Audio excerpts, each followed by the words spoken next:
কথার প্ল্যানে কুপকাত হয়ে গেল চিত্রা আর প্রান্তিক। সম্পূর্ণ জানতে দেখতে থাকো। কথা যে প্ল্যানটা করেছে সেই প্ল্যানেই সবাই ভাবছিল।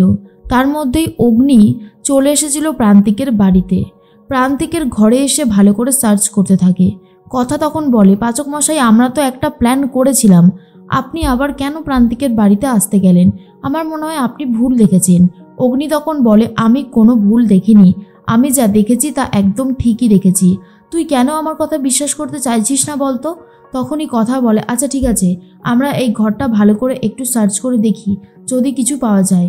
এর মধ্যে অগ্নি আর বাকিরা সবাই এই ঘরটা ভালো করে সার্চ করতে শুরু করে দেয়। আর তখন কথা একটা সুইচ দেখতে পায়। সুইচটা টিপতে গেলে অগ্নি বারণ করে আর বলে, দাঁড়া, এটা একটা ট্র্যাপও হতে পারে, ভালো করে দেখে নি। এরপর অগ্নি আস্তে আস্তে সুইচটা প্রেস করতেই একটা দরজা সামনে চলে আসে আর এটা ওপেন হয়ে যায়। সেটা দেখার পরেই কথা বলে, তার মানে প্রান্তিক এখান থেকেই যাতায়াত করতো গুপ্ত দরজা দিয়ে। তখন অগ্নি বুঝতে পেরে গেছে আর বলে, দেখেছেন তো অফিসার, আপনারা যতই নজর রাখুন না কেন ও কোথা থেকে কাজটা করতো। অফিসার বলে, সেটাই তো দেখছি, পুরোপুরি অবাক করে দেওয়ার মতন কাজ। প্রত্যয়কে ফোন করে বলে, প্র্যাটি, এখন প্রান্তিক এই বাড়িতে আর আসবে না। ওর গোপন ডেরার কথা যে আমরা জেনে গেছি ও সেটা বুঝে গেছে। ওকে ধরতে গেলে কথার প্ল্যান অনুযায়ী আমাদেরকে কাজ করতে হবে। সবাই মিলে বাড়িতে যায়। এর মধ্যেই কথা বলে, পাচক মশাই, আমরা পারবো তো? কথা বলে, আমার কিন্তু খুব ভয় লাগছে। তখনই অগ্নি বলছে, দেখ, ভয় লাগলে তো হবে না, প্রান্তিকের মতো গুন্ডাকে ধরতে হবেই আমাদের, যেভাবেই হোক না কেন। ও যেরকমটা করছে সেটা অন্যায়, আর এই অন্যায় বেশি দিন চলতে পারে না। মা আনন্দের কাছে প্রার্থনা করতে থাকে কথা, যাতে সব কিছু ঠিক হয়ে যায়। কালকেই প্রান্তিক যে মারা গিয়েছে সেই খবরটা রটাতে হবে। সেই জন্যই কথা আরও বেশি করে মা আনন্দের কাছে প্রার্থনা করতে থাকে যে সব কিছু যেন ভালো ভালো মিটে যায়। সকাল হতেই প্রেস কনফারেন্স করতে থাকে অফিসাররা আর বলে, প্রান্তিক বিশ্বাস মারা গেছে। এই খবরটা দিকে দিকে ছড়িয়ে পড়ছে। লেখা টিভি চালাতে এই খবরটা দেখতে পায় চিত্রা নিজেও, আর বলে, শেষ পর্যন্ত প্রান্তিক মারা গেছে। এই সব কিছুর পেছনে নিশ্চয়ই রয়েছে ওই কথা, ও ছাড়া এই রকম কেউ কিছু করতে পারে না। আমি ভাবতেই পারছি না যে কথার এত বড় সাহস, ও প্রান্তিকের মতন একজন গুন্ডাকেও শেষ করে দিল। এবার কি হবে আমার? আমি ধরা পড়ে যাব না তো? খুব ভয় পেয়ে গেছে চিত্রা। আর তখনই লেখা বলে, কি হয়েছে মেজ বৌদি, তোমাকে দেখতে এরকম লাগছে কেন? তুমি ঠিক আছো তো?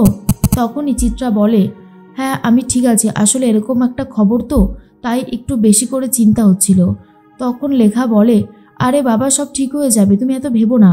দেখো, খারাপ মানুষরা এই পৃথিবী থেকে চলে গেলেই ভালো হবে, কারণ এই খারাপ মানুষদের জন্যই তো ভালো মানুষদের যত অসুবিধা। এদিকে প্রান্তিক তো নতুন ছদ্মবেশ নিয়েছে, বয়স্ক ভেক নিয়েছে, তার মধ্যেই মনে মনে ভাবতে থাকে, কথা আমার গোপন ডেরার কথাও জেনে গেল। এখন আমি কোথায় থাকবো, কি করব, কিচ্ছু বুঝতে পারছি না। অগ্নিরা তো সবাই মিলে দরজা বন্ধ করে প্ল্যান করতে থাকে। আর তখনই স্যান্ডি বলে, চন্দন কাটালা ফোন করেছে, নে কথা বল। তখন অগ্নি বলে, বলুন কি বলবেন, কতটা কাট লাগবে? এই ধরুন 6 ইঞ্চির মতন একজন শোবে, মানে আমি শোবো আর কি। আর এটা শোনার পর তো কথা অবাক হয়ে যায় আর বলে, পাচক মশাই, এসব আপনি কি বলছেন? এটা অনেক বড় রিস্কের কাজ, আমি আপনাকে এটা করতে দেব না। তখনই অগ্নি বলে, দেখ, রিস্ক তো আমরা একটা নিয়েছি, আর এই রিস্ক পূরণ করতে গেলে এই কাজটা আমাকে করতে হবে। তুই তো ভগবান বিশ্বাস করিস, তাহলে তুই তোর মা আনন্দকে বল যেন আমাকে সবসময় বিপদ থেকে রক্ষা করে।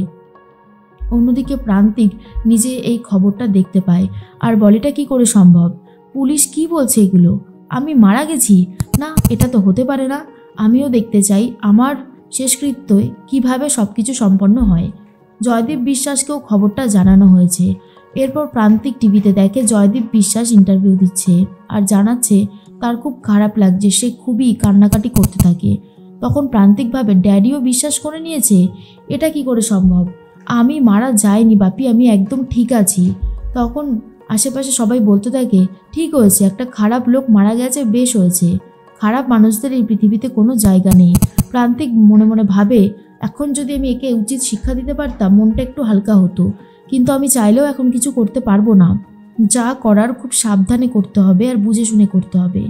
কথা তো খুব ভয় পেয়ে রয়েছে আর ভাবে, জানি না কি হতে চলেছে, তবে কিছু খারাপ ঘটতে চলেছে সেটা আমি খুব ভালো মতন বুঝতে পেরেছি। তুমি দেখো মা আনন্দী, সব যেন ভালো থাকে। এদিকে চিত্রাও ভয় পেয়ে রয়েছে। চিত্রাও আর ঘর থেকে বেরোতে পারছে না, কথাকে ভয় পেতে থাকে।